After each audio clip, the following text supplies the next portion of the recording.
नहमदुहु व नसल्लुहु अला नबी करीम फ़ाज़ु बिल्लाहि मिनश शैतानिर रजीम बिस्मिल्लाहिर रहमानिर रहीम। आज का दर्स सूरह अल-फ़ील की आयत नंबर 1 से आयत नंबर 5 तक की तिलावत की जाएगी, जिसकी मानी और तफासील आपके सामने बयान किए जाएंगे। बिस्मिल्लाहिर रहमानिर रहीम। अलम तरा कैफ़ फ़अल रब्बुका बिअस्हाबिल फ़ील। इसके मानी है कि क्या आप नहीं जानते कैसा किया आपके रब ने हाथी वालों के साथ। अलम यजल कैदहुम फ़ी तज़लील। क्या नहीं किया अल्लाह ताला ने इनके तदबीर को खसारे में। वरसल अलैहिम तैरन अबाबील। और छोड़े अल्लाह ताला ने इन पर परिंदे गोल दर गोल। तरमिहिम बिहिजारतिम मिन सिज्जील। जो मारते थे इनको पत्थर कंकर के। फजअलहुम कास्फिम माकूल। पस कर दिया इनको घास की तरह खाया हुआ हवा। ये थी तिलावत इस सूरह की आयत नंबर 1 से लेकर आयत नंबर 5 तक, जो आपके सामने पेश की गई। नाम है सूरह फ़ील। पहली ही आयत करीमा में फ़ील के लफ्ज़ मौजूद है, जिससे इसका नाम लिया गया है। फ़ील फ़िलता की जमा है। फ़िलता के मानी है हाथी। फ़ील के मानी है बहुत से हाथी, यानी वो सूरत जिसमें बहुत से हाथियों का जिक्र है। इस आयत में एक वाक़या बयान किया जा रहा है, जिसको हम वाक़या अस्हाब फ़ील कहते हैं। यमन मुल्क हबशा का एक सूबा था। इसके गवर्नर का नाम था अब्रहा बिन सबा बिन अशरम। ये ईसाई था। हज के दिनों में जब इसने देखा कि मर्द, औरतें, बूढ़े, बच्चे, जवान सब मक्का मुकर्रमा जा रहे हैं, तो इसने लोगों से पूछा कि ये लोग कहाँ जा रहे हैं, क्या बात है। तो मुकामी लोगों ने गवर्नर को बतलाया कि मक्का मुकर्रमा में एक मकान है। ये लोग वहाँ जाकर इसका तवाफ़ करते हैं, और वो मकान इब्राहीम अलैहिस्सलाम ने बनाया था। इसने आदमी भेजकर काबतुल्लाह के मुतल्लिक़ मालूमात हासिल की। वो तो सादा सा कमरा था, ऊपर गिलाफ चढ़ा हुआ था। इसने कहा कि मैं इन लोगों को यहाँ काबा ही बना देता हूँ, वहाँ जाने की ज़रूरत नहीं। चुनांचे इसने शहर सनआ, जो कि यमन का दारुल खलाफा था, में एक मसनूई काबा बड़ा खूबसूरत, बड़ा बुलंद बनवाया, और इर्द गिर्द लोगों की रिहाइश के लिए काफ़ी कमरे बनवाए, इनमें बिस्तर लगवाए, खुराक का इंतज़ाम किया। जो लोग पुख्ता जहन के थे वो तो इसके चकमे में ना आए, मगर पिट्टू किस्म के लोग भी दुनिया में मौजूद हैं। उन्होंने ख्याल किया कि यहाँ चारपाई बिस्तर भी मिलता है, हलवा खीर भी मिलती है, बड़ी सहूलतें हैं। इस किस्म के लोगों ने इस मसनूई काबा का तवाफ़ शुरू कर दिया। कुछ सालों के बाद हाजी लोग मक्का मुकर्रमा में कम हो गए। मक्का मुकर्रमा के लोग भी परेशान हुए कि तिजारत में कमी आ गई है। पहले इतना सामान फ़रोख्त होता था, अब इतना नहीं होता।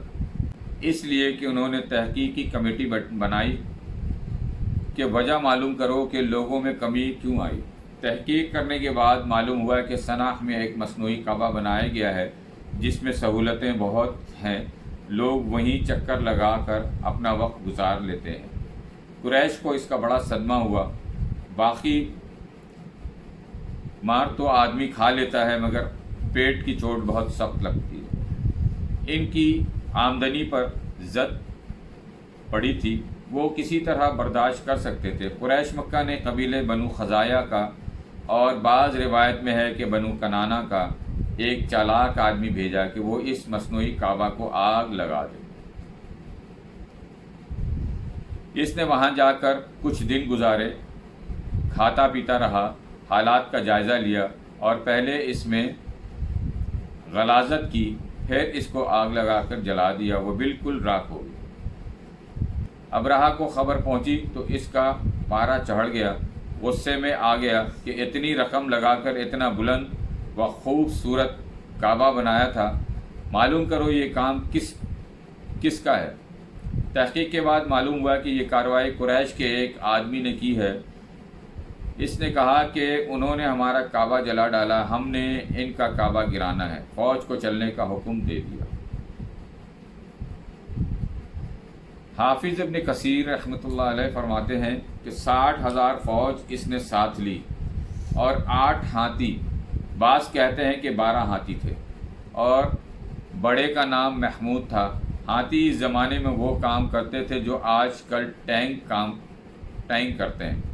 ابرہہ فوج کی قیادت کرتا ہوا مکہ مکرمہ کی طرف روانہ ہوا۔ راستے سے قبائل ساتھ ملتے گئے۔ مکہ مکرمہ سے چند میل کے فاصلے پر حضرت صلی اللہ علیہ وآلہ وسلم کے دادا جی حضرت عبد المطلب کے 200 اونٹ چر رہے تھے، ان پر انہوں نے قبضہ کر لیا۔ اس وقت کعبۃ اللہ کے متولی حضرت صلی اللہ علیہ وآلہ وسلم کے دادا جان تھے، اور یہ واقعہ صحیح قول کے مطابق حضرت صلی اللہ علیہ وآلہ وسلم کی ولادت بسعادت والے سال پیش آیا۔ حضرت صلی اللہ علیہ وآلہ وسلم کی ولادت بسعادت سے صرف 50 دن پہلے ابرہہ جس وقت مکہ مکرمہ کے قریب پہنچا تو اپنے مشیروں سے کہا، میں مکہ مکرمہ کے بڑے آدمی سے ملنا چاہتا ہوں۔ آپ صلی اللہ علیہ وسلم کے دادا جان کعبۃ اللہ کے متولی تھے، بڑے قد و قامت والے اور شکل و صورت بھی بڑی اچھی اور باروقت تھے۔ یہ ابرہہ کے پاس پہنچے۔ ابرہہ نے پوچھا، کیا سوال لے کر آئے ہو؟ فرمایا، تم نے میرے 200 اونٹ پکڑے ہیں، وہ واپس کر دو۔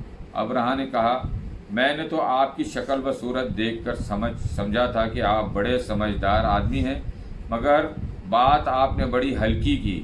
تمہیں معلوم ہے کہ میں تمہارا کعبہ گرانے آیا ہوں، تجھے چاہیے تھا کہ میرے ساتھ کعبہ کے بچانے کی بات کرتا، تجھے اپنے اونٹوں کی فکر ہے۔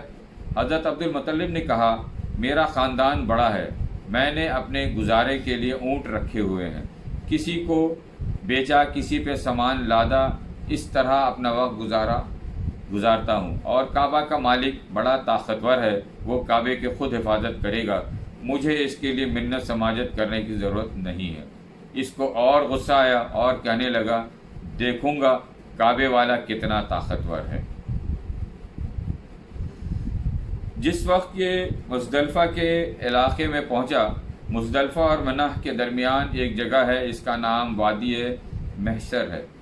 یہ 540 ہاتھ چوڑی ہے اور اتنی ہی لمبی ہے۔